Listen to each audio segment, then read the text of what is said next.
आदर में सलीम चौधरी, आप देख रहे हैं आरपीएम भारत न्यूज। आज मैं नरेंद्र भाई नंदा भाई के राजपूत साहब के साथ खड़ा हुआ हूँ, जो क्रांतिकारी शख्स हैं और परिचय के मोहताज तो नहीं है, लेकिन फिर भी मैं परिचय दे रहा हूँ। सर, सबसे पहले आपका स्वागत है जी। जिंदाबाद आपके चैनल को भी, और आपका जो चैनल है, देखिए मैं आपके चैनल बाद आर भारत है और हाँ आरपीएम भारत है, और उसका मैं स्वागत करता हूँ भाई। और आपके चैनल पे पहली बार आए हूँ, तो सभी जितने भी आपके सब्सक्राइबर हैं या मुझे देख पा रहे हैं या सुन पा रहे हैं जो लोग, वो ज़्यादा से ज़्यादा जिन्होंने पहली बार देख रहे हैं, तो निश्चित रूप से इस चैनल को सब्सक्राइब कर लें, कमेंट करें और शेयर भी करें, दबा करें। धन्यवाद सर। सर, सबसे पहले बात आती है राम मंदिर पे। राम मंदिर एक आस्था का विषय है, लेकिन आस्था ना होकर के उसको क्या बिजनेस का विषय बना दिया है, क्योंकि बड़े बड़े मुद्दे सामने आ रहे हैं। एक बहुत बड़ी चोरी हुई है, लेकिन उस पर सरकार तो बोलने को तैयार नहीं है। देखिए, सबसे बड़ी बात है कि भाई देश के अंदर, पूरे देश के अंदर राम राज है। केंद्र में भाजपा की सरकार है और उत्तर प्रदेश में भाजपा की सरकार है। तो जब भाजपा की सरकार है, उससे बड़ा रामराज कहीं है नहीं।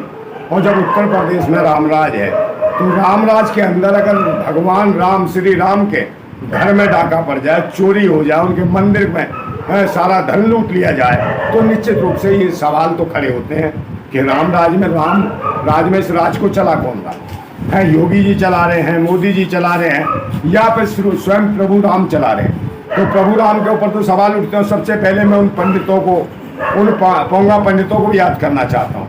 जब कहीं ना कहीं राम मंदिर बन रहा था और जब कहीं प्राण प्रतिष्ठा की जा रही थी मूर्ति के अंदर, तो वो पंडित कौन थे जो प्राण फूंक रहे थे इस मूर्ति में?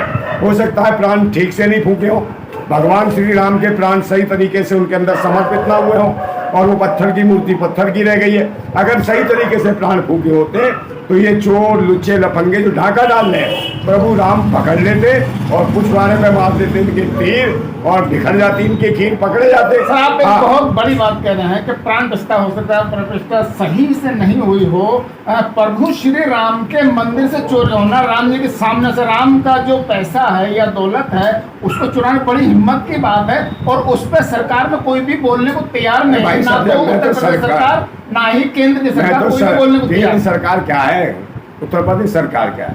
इनको भी तो राम ने बनाया है, उसी प्रभु राम ने सरकार बनाई, दुनिया का संचालन राम करने वाला। आज राम के ऊपर प्रश्न चिन्ह लगा दिए इन सरकारों ने, और उन पंडे पुजारियों में जो कहीं ना कहीं धन की गिनती करते हैं, धन अर्जित कर रहे हैं उसमें से, और कहीं ना कहीं दान पेटियों में से डाका डाल रहे हैं, तो प्रभु राम के ऊपर सवाल उठते हैं। क्या जो राम जो पूरी दुनिया को चला रहा है, पूरे भारतवर्ष को चला रहा है, वो राम अपने चोरों को जो डाका डाल रहे हैं, क्या राम उनको नहीं देख पा रहा? या जिस राम को मोदी जी लेके आए थे, वो दिखा रहे थे कि राम को लाए हैं मोदी जी, तो मोदी जी उस राम को लेके गए थे, या फिर वो इटली लेके चले गए जब टॉफी जहाँ चुसा रहे थे, किसको? मेलोनी को। तो क्या राम को भी साथ लेके गए थे? क्या उनके पीछे में डाका पड़ गया? या फिर फ्रांस या जर्मन ले जाके घुमा रहे हैं राम को, जो राम मंदिर में नहीं थे? तो ये सवाल तो उठता है। क्या ये बात सही साबित हो रही है कि वो कहते थे राम को हम लाए हैं, तो राम जी को वो लाए हैं, तो राम जी के नाम से जो कमाई हो रही है वो भी उसके मालिक वो बन बैठे हैं? देखिए, उन्होंने कहा था राम लला हम आएंगे और मंदिर वही बनाएंगे और मंदिर को लूट के जीते जाएंगे। तो मंदिर को लूट रहे हैं, रामलला का खा रहे हैं, और रामलला कुछ देख नहीं रहे। तो रामलला की आंखों में जो धूल झोंक रहे हो, तो कितने बड़े कुकर्मी, कितने बड़े पाखंडी, कितने बड़े आतंकी, कितने बड़े देशद्रोही, कितने बड़े धर्म विरोधी होंगे। तो इनको तो फांसी लगनी चाहिए। और कहीं ना कहीं एंगल देख रहे हैं कि कोई मुल्ला का एंगल होता, कोई मुल्ला मिल जाए, तो मुल्ला नहीं मिला तो एक पिछड़े को टारगेट बना लिया, वो जो है टिल्लू यादव करके, कि टिल्लू यादव है और उसके पास करोड़ों मिले हैं और वही सब कुछ करता है। वो कहाँ करता भाई? पकड़ा कौन गया है? लव कुश मिश्रा। लव कुश मिश्रा के पास से कितने रुपए मिले? 40-50 लाख रुपए कैश मिले, और 10 लाख तो उसने गोबर में घुसेड़ रखे थे, तो वहां से प्राप्त हुए। तो लव कुश मिश्रा कौन है? प्रभु राम की नाजायज संतान है क्या लव कुश मिश्रा? या उसने ये सोच लिया मेरा नाम लव कुश है, तो प्रभु राम का जो भी धन दान है उसका सबका मैं ही पूरा का पूरा जो बारिश हूँ, उसका पैसा मैं ही खाऊंगा। और फिर उसके बाद लव कुश मिश्रा के बाद और भी एक है अनुकूल मिश्रा, और उसके बाद राजेश पाठक, केडी तिवारी, और एक ऋतिक सिंह। तो ये लोग कौन है? ये सब सामंतवादी मानसिकता के लोग हैं, ये मनुवादी लोग हैं, और ये कहीं ना कहीं बार बार ये टारगेट करते हैं दलित, पिछड़े, आदिवासी और माइनॉरिटी के लोगों को, और दुनिया को मूर्ख बनाते हैं, हिंदू मुसलमान का एंगल दिखाते हैं, और डाका और चोरी करते हैं धर्म के नाम पर। धर्म के नाम पर ये इसमें लड़ाई कराते हैं। मगर ये 2-7 करोड़ की बात थी, आज ये कहीं ना कहीं 200 करोड़ की बात हो रही है। सोशल मीडिया के माध्यम से दिख रहा है कि 200 करोड़ का चंदा पी गए।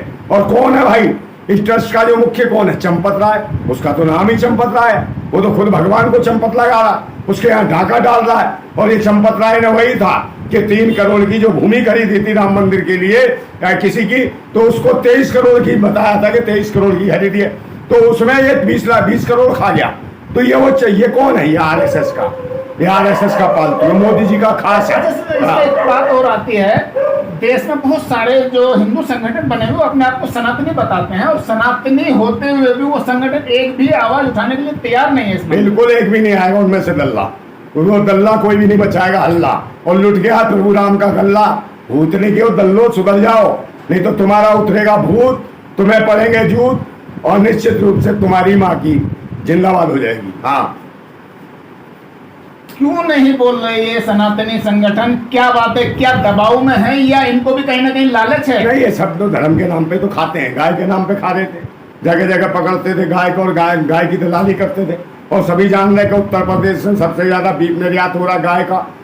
योगी शासन में भगवाधारी मुख्यमंत्री, उसके शासन में गाय मांस काटा जा रहा, गाय को काटा जा रहा, कट्टी खाने खुले हुए हैं। और उससे भी बड़ी बात आपने देखा, पूरन जोशी के यहाँ जो 150 टन गौ मांस निकला, आपने देखा नोएडा में, उसके खिलाफ कोई कार्रवाई नहीं हुई, क्योंकि वो पूरन जोशी से आरएसएस के आदमी थे, ब्राह्मण थे, इसलिए उन पर कोई सवाल नहीं। वो गाय का गोश्त भी सप्लाई कर सकते हैं, गोकशी भी करवा सकते हैं, सब कुछ कर सकते हैं, तो ये उनका एकाधिकार है। वही ब्राह्मण है, आज डाका डाल ले, इतने सारे ब्राह्मण, इनके खिलाफ कोई आवाज नहीं उठ रही। भाई अब तक तो उठा के इनका एनकाउंटर करना चाहिए था, जो प्रभु राम के आंखों में धूल झोंक रहे हैं, जो हमारी आस्थाओं को ठेस पहुंचा रहे हैं। भाई गांव से, खेत खलिहान से, देश के कोने कोने से मेहनत कर लोग गए, आस्था है उनकी प्रभु राम में, श्री राम में आस्था है, वहां पर चंदा दान दिया, दक्षिणा दी, वहां दान दिया, सब कुछ किया, मगर उनके दिल पे क्या बीत रही होगी, किस किस तरीके से कितनी परेशानी से गए। उत्तर प्रदेश में एक विधायक है, लोनी विधायक, जो योगी जी के विधायक हैं, उन्होंने भी ये बयान दिया था कि 50,000 गाय पर डे कट रही है उत्तर प्रदेश में, तो कहीं ना कहीं इस पर कार्रवाई होनी चाहिए। भाई कार्रवाई हम करेंगे क्या? खुद भाजपा का विधायक है नंद किशोर गुर्जर, उसे खुद कहीं ना कहीं विधानसभा में बोलना चाहिए, लड़ना चाहिए, आंदोलन करना चाहिए, धरना देना चाहिए। सिर्फ चोंच हिलाने से कुछ नहीं होता, और चोंच हिलाने के बाद दुनिया भर की आप देख लो क्या कर रहे हो, माफियागिरी चल रही है इनकी भी, इनके क्षेत्रों में प्लॉटिंग को लेके, जमीनों को लेके धांधली करते हैं लोग, और ये तानाशाही, गुंडागर्दी चल रही है इनकी, धर्म के नाम पे आतंक मचा रहे हैं और ये गुंडागर्दी करा रहे हैं। आपने देखा नहीं अभी कौन था सलीम वास्तविक है भाई, उसका मदद कर रहे हैं, और कहीं ना कहीं एक हिंदू का कातिल है, हिंदू का अपहरण कर हत्या करी, उसकी मदद कर रहे, उसके साथ खड़े हैं। एक नाजिया इलाही पहुंच जाती है, उसका मुंह देखो कैसा है, वो कहीं ना कहीं मुंह, अबे भाई तू एक बात बता, तुझे नफरत ही है मुसलमानों से, इतनी नफरत है तो नाजिया इलाही क्यों नाम रखा? अपना नाम रख दे मलाई, मलाई रानी बन जा।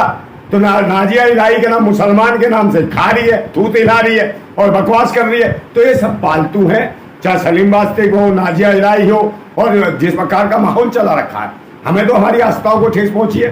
प्रभु राम को मूर्ख बनाया जा रहा, प्रभु राम के मंदिर में डाका डल रहा, राम लला के घर में चोरी हो रही है, तो ये कैसा राम राज है? अच्छा, जैसे सलीम वास्तविक की बात या नाजिया इलाही की बात आती है, वहीं बात आती है कि एक मुद्दा बहुत तेजी से और चल रहा है देश में, आयुष बना अली, आयुष अली बना, वो अगर हिंदू से मुसलमान हुआ है तो उसके ऊपर एक बहुत बड़ा एक मुद्दा बना हुआ, पूरे देश में उस पर दबाव बनाने की बात चल रही है। देखिए आयुष मलिक बहुत पहले था, अब वो बन गया मोहम्मद अली। आयुष मलिक जो है ना, अब से नहीं 5-7 साल पहले से वो इबादत कर रहा था, नमाज पढ़ रहा था, और उसने कहा कि मुझे मंदिर मदरसे और कहीं ना कहीं इमाम बाड़ों में मेरे को सुकून मिलता है, शांति मिलती है, नमाज पढ़ने के बाद मुझे आनंद आता है, मुझे लगता है कुछ अच्छा हो रहा है, और मेरा कहीं ना कहीं दीन में, ईमान में बिल्कुल मन लगता है, और दीन ईमान के मैं दीन का और ईमान का हो गया, और निश्चित रूप से मैं इसके साथ ही रहूंगा। और इसीलिए उसने इस्लाम कबूल कर लिया, क्योंकि इस्लाम और आज के दौर में जहाँ मुसलमान डरा हुआ है, मुसलमान कांप रहा है, डर रहा है दहशतगर्दों से।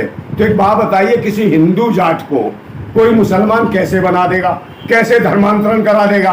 कोई नहीं करा सकता, मगर ये अपनी स्वेच्छा से, अपने आप, और कहीं ना कहीं इस्लाम में जो अच्छाइयाँ हैं उनको सुनने और जानने के बाद उसने इस्लाम कबूल किया, और कबूल करने के बाद उसने भाई उसी में निकाह भी कर लिया। उसी कौम में जो इस्लाम की एक लड़की थी चांदनी मलिक, चांदनी सैफी से ब्याह कर लिया, निकाह कर लिया तो इन्हें इनके पेट में हाँ कुरैशी जो है उससे कर लिया, और उसके बाद इनके जो है सीने पे सांप लौटने लगे। सन 2023 में काम हुआ, इस्लाम कबूल करा। आज इन्हें दिक्कत हो रही है, शादी भी जभी की। अब ये जो हिंदुत्ववादी जितने भी घूम रहे हैं, चाहे पिंकी डार्लिंग हो, चाहे दस्त चौधरी हो, चाहे हब्बू पंडित हो, चाहे ठुकरदिमा शर्मा हो, ये सब परेशान है और ये कह रहे हैं क्या अरे भाई अब क्या कर रहे हो, 2023 में निकाह पड़ा और 2023 में वलीमे की दावत खा ली सबने, अब तुम्हें वलीमे की दावत चाहिए, अब तुम कह रहे हो उसे हम धर्म दोबारा लाएंगे, इसको वापस घर वापसी कराएंगे। अरे घर वापसी कराने की क्या जरूरत है? घर वापसी की बात आती तो जैसे वसीम रिजवी त्यागी बने थे तो उनको कहा गया था घर वापसी हो रही, आज इन्होंने धर्म बदला है तो इसको घर वापसी कही जा रही, तो दोनों जगह घर वापसी का क्या फंडा है? ना उसका कुछ नहीं है भाई, वो जो ये लोग अलग टाइप के। वसीम रिजवी किस लिए बना था? वो राजनीतिक अपनी सोच को लेके स्वार्थी तरीके से बना था, उसे धर्म में कोई इंटरेस्ट नहीं था, उसे धन कमाने से मतलब था, सत्ता और शासन का मजा लेने से मतलब था, उसे नेता बनने का मतलब था, मगर वो सब चीज उसको मिली नहीं जो वो चाहता था ऐशो आराम के लिए। मगर ये किस लिए गया? ये तो धन को छोड़ के गया है, ये अच्छा पैसे वाला है, धन जमीन है, जमींदार है, किसी चीज की कमी नहीं है। ये किस लिए गया? इसने इस्लाम कबूल क्यों करा? इस्लाम कबूल उसको पड़ा भाई, उसने इस्लाम की अच्छाइयों को जाना पहचाना, ये अच्छाई और सच्चाई और दीन और ईमान को समझने के बाद गया है, इसलिए ये वापसी नहीं करेगा। और सभी जानते हो जिन्हें वापसी चाहिए तो भाई जिन्हें ज्यादा लग रहा कि यह इनका अपना है और ज्यादा चिल्ला रहे इतने हिंदू संगठन, तो भाई हम कौन सा मना कर रहे हैं? इस्लाम में तो मुसलमान हो गया है और इस्लाम में बहुत सारी, अगर तुम्हें वलीमे की दावत खानी है तो बहुत सारी मोहर भी बेगम बना सकता है, शादी करने का भाई उन्हें मौका है, मुसलमान है और भी निकाह कर सकता है, तो आप निकाह कराओ उनके साथ और कहीं ना कहीं जीजा बनाओ उसको। और ये भी पढ़ रहा है नमाज भी, उसके बाद तुम्हारी दीदियां भी नमाज पढ़ेंगी, उसके बाद वलीमे की दावत खाना, खूब नारी खाना, खूब कहीं ना कहीं चाप खाना, कोरमा खाना, कीमा खाना और नल्ले खाना, पाए खाना, भूतनी को पूरा मुंह में डाल दूंगा पाए, ऐसे करना इंशाल्लाह बिस्मिल्लाह, बाद में खिलाऊंगा रसगुल्ला तुम्हारी माँ की। अच्छा, हमारे मोदी जी प्रधानमंत्री जी भी अमेरिका की बहुत तारीफ करते हैं, बहुत उसके ऊपर निर्भर रहते हैं और वहीं अनुभव भी साथ साथ ऐसा ही करते हैं, लेकिन आज अमेरिका ने हमारे 3 नागरिक मार गिराए हैं, लेकिन उसके ऊपर कोई बोलने को तैयार नहीं है। बोले कहा से भाई, 3 नाविक मार दिए, हमारे जहाजों पे अटैक करा, अमेरिका में जानो, फिर उसके बाद भी धमकी दे रहा कि हम चाहेंगे हॉर्मज़ में जब भी भारतीय जितने भी हमारे जहाज जाएंगे उनको उड़ा देगा। तो क्यों तानाशाही कर रहा, क्यों गुंडागर्दी कर रहा? फिर भी मोदी जी उसकी चाट रहे हैं, उसकी गुलामी कर रहे हैं। क्यों कर रहे हैं? एप्स्टीन फाइल की वजह से, जो कहीं ना कहीं इनकी अय्यासियों के कुकर्म है, जो कारनामे हैं, उनसे डरे हुए। अपनी अय्यासियों की वजह से देश को इतना बड़ा नुकसान, देश की इकोनॉमी पे नुकसान, और एक तरह सा आपको दिखा रहा और आप कह रहे हो विश्वगुरु हो, महामानव हो। महामानव वहां जाके नचनिया बन जाता है, तुम हिलाता है, उसके कहने से पेट्रोल लेता है, कहां से लेना, कहां से तेल लेना है, और उसके बाद बंद भी कर देता है। मगर जब ये 3 नाविक मरे हैं तो निश्चित रूप से ईरान ने अफसोस जताया और कहीं ना कहीं वो जो आपके जो वहां कहते हैं ओमान ने जो 23 नागरिकों को बचाया भारत के, मगर 3 नागरिकों को किसने उड़ाया? और तो एक नागरिक तो ऐसा जो मरा हुआ, उसकी लाश को भी कहीं ना कहीं आइस नहीं मिल पाई, बर्फ नहीं मिली है, उसको ठंडे पानी की बोतलों में किस तरीके से ढक के रखा, मगर उछल रहा गंदा बदबू आ रही है, उसकी भी व्यवस्था मोदी जी नहीं कर पाए। वहां डांस देख रहे हैं जर्मनी में, फ्रांस में, वहां ठुमके देख रहे हैं, नाच गाना देख रहे हैं, हमारे देश के लोगों को अमेरिका उड़ा रहा और कहीं ना कहीं बिल्कुल जिंदा मार रहा है। आप ये बताएं, और अमेरिका से गलतियां कर रहे हैं, उनके आगे बोल नहीं सकते। हमारे प्रवासी जो लोग थे जो अमेरिका में थे, उनको नंगा करके कपड़े उतार के उनके हाथों में पैरों में बेड़ियां बांध के हवाई जहाज के माध्यम से जो हमारे भारत में उनको बचका दी स्पीकर करके मोदी जी भेजने बंद है। क्यों चुप है? क्या मामला है? क्यों डर रहे हैं? जब विश्वगुरु है तो जवाब दे, जबकि ईरान हमारे पक्ष में बोला है कि ये जो हो रहा है इसका जवाब दिया जाएगा और ये गलत हो रहा है। ईरान ने पूरी तरीके से विरोध किया अमेरिका का, मगर हमारे विश्वगुरु चोंच नहीं उड़ा रहे, एक शब्द नहीं बोल पा रहे और इजराइल को अपना फादरलैंड बताते हैं। तो बताइए, हमारे देश की भारत माता है बहनों, इजराइल उनका फादरलैंड, तो भाई यहूदी इनके बाप है क्या? ये विदेशी भिखारी इनके बाप है? यहूदी कौन है? तो यहूदियों की नाजायज संतान है क्या ये सब? भाजपा में जो बैठी है, जो इनके लिए हवन करती है, कहीं ना कहीं बड़े बड़े हवन कुंड के मचाती है, हवन यज्ञ करती है कि इजराइल जीते, इजराइल जीते। तो इजराइल से क्या है? हमारे भारत में देखो क्या हालत है, राम नहीं बख्शे जा रहे हैं, राम की चोरी हो रही है, राम के घर में चोरी हो रही है, राम का मजाक उड़ाया जा रहा, और लोग सवाल उठा रहे हैं कि जो भगवान है, जो राम अपने घर की चोरी और डाकने को नहीं बचा पा रहा, तो दुनिया में आप लोगों को कैसे बचाएगा? तो ये दोनों पाखंडियों ने, ये भाजपाइयों ने, इस रामराज सरकार ने राम को ही उठवा दिया है। तो निश्चित रूप से ध्यान रखिए, आपके भगवान राम लुट चुके हैं और उनको न्याय नहीं मिल रहा। तो भगवान राम कहाँ गए, किधर है, कैसे है, परेशान है, दुखी है। और तो भाई ये देखिए, कहीं ना कहीं जो क्रांतिकारी व्यक्ति है हनुमान के रूप में आएंगे, क्योंकि भगवान की जब सीता गायब हो गई तो हनुमान मिले थे। तो आज राम कह रहे होंगे कहाँ गए योगी महाराज हनुमान, टहलाओ हमारे धन को। मगर योगी जी भी चुप हैं, क्योंकि उसमें बंदर बात कहीं योगी जी के ना हो और मोदी जी का ना हो, क्योंकि मोदी जी कहीं ना कहीं भी कोई चंपत राय के खास है, सगे हैं, संबंधी वही चंपत राय है जिसने मोदी जी को कहा था ये भगवान का अवतार है।